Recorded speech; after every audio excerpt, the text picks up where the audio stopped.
There's an old tale from the age of tall ships and salted decks, a story of Ernest Shackleton, the polar explorer who led his men not to glory, but to survival.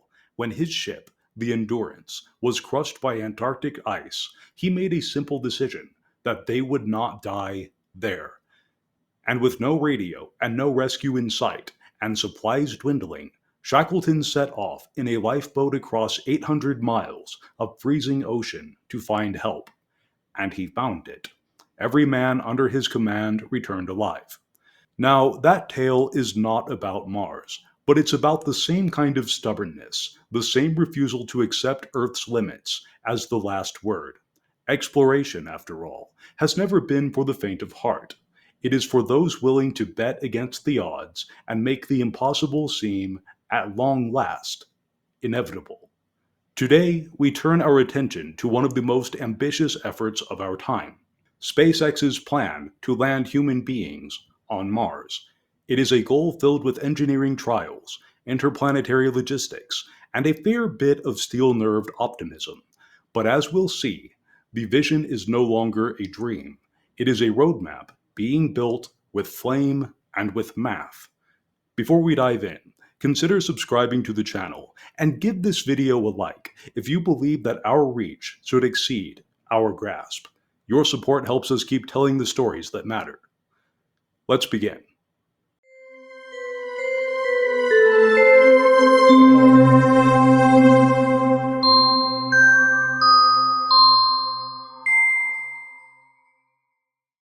Before we look at how SpaceX plans to land on Mars, we have to understand why they would even try. That's no small question, and it deserves more than the usual rhetoric about adventure or legacy. In truth, the desire to reach Mars is partly strategic, partly philosophical, and it's worth taking seriously. And if you haven't already, then consider subscribing to this channel for a more grounded look at space, science, and the great American efforts underway to push beyond the atmosphere. Now, Mars. It is not a paradise. It is a dry, cold, and hostile planet. But it is a whole planet that no one owns, untouched by our bureaucracies, wars, or clutter. It sits like a mirror, waiting to show us what we might become if we dared to build something from scratch again. There is no oil to drill, no gold to mine, and only the challenge of surviving, coupled with the promise of discovering who we are without our usual crutches. SpaceX believes that humanity needs a second home, not because Earth is doomed, but because permanence is an illusion. Civilizations are brittle. One asteroid, one tyrant, one misstep, and the future slips away. But by setting our sights on Mars, we accept that stability must be built and not assumed. The need for Mars, then, is not fantasy. It is contingency planning on a civilizational scale. It is about risk and reward, not utopia. And SpaceX, for all its spectacle, is approaching this with a very old-school mindset. Launch, fail, revise, and repeat. Next, we'll break down the vehicle designed to make this mission possible: Starship. If the moon was reached with duct tape and slide rules, then Mars will be reached with stainless steel and simulations. At the center of SpaceX's Mars architecture is Starship, a rocket so large and so deliberately simple that it almost feels like science fiction with a weld seam. Starship stands over 120 meters tall when paired with its super heavy booster rocket, making it the largest rocket ever built. But size is not the point. What matters is reusability. It is designed to fly, land, and fly again. SpaceX wants to make space flight look less like a fireworks show and more like air travel, and that requires building a machine tough enough to survive launch, flexible enough to adapt to different missions, and cheap enough to launch often. The exterior is stainless steel, partly for heat resistance, partly because it looks unreasonably noble in sunlight. The internal design is modular, with room for crew quarters, cargo, and even life support systems for long-duration missions, and the engines, Raptors, run on methane and liquid oxygen. both of which can be manufactured on Mars, meaning the rocket can, in theory, refuel itself and come home. Now, none of this guarantees success. In fact, many prototypes have already exploded on the pad or in the air. But that's the point. SpaceX treats failure like feedback, and a crashed Starship is not a disaster. It is a blueprint in progress, and each one teaches something. More quietly, the program's pace has shifted expectations across the industry. NASA now plans to use a variant of Starship for the Artemis moon missions, and China is reportedly watching, while Russia is, well, watching more slowly. Still, there is a difference between launching a test rocket and landing a crew on another planet, and that next leap involves a bigger question.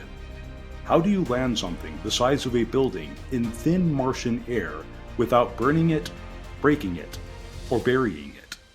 In the next section, we'll take a look at SpaceX's unique landing strategy and why it might work. Landing on Mars is not a matter of descending gracefully and staking the touchdown. It is more like juggling knives while skydiving in a snowstorm, with gravity that is strong enough to be dangerous, but not strong enough to help. Mars has a thin atmosphere, roughly 1% the density of Earth's. That means there's not enough air to slow a heavy craft with parachutes alone, but too much to ignore it entirely. And SpaceX's answer to this puzzle is unconventional. Starship is designed to fall sideways, what engineers call a belly flop maneuver.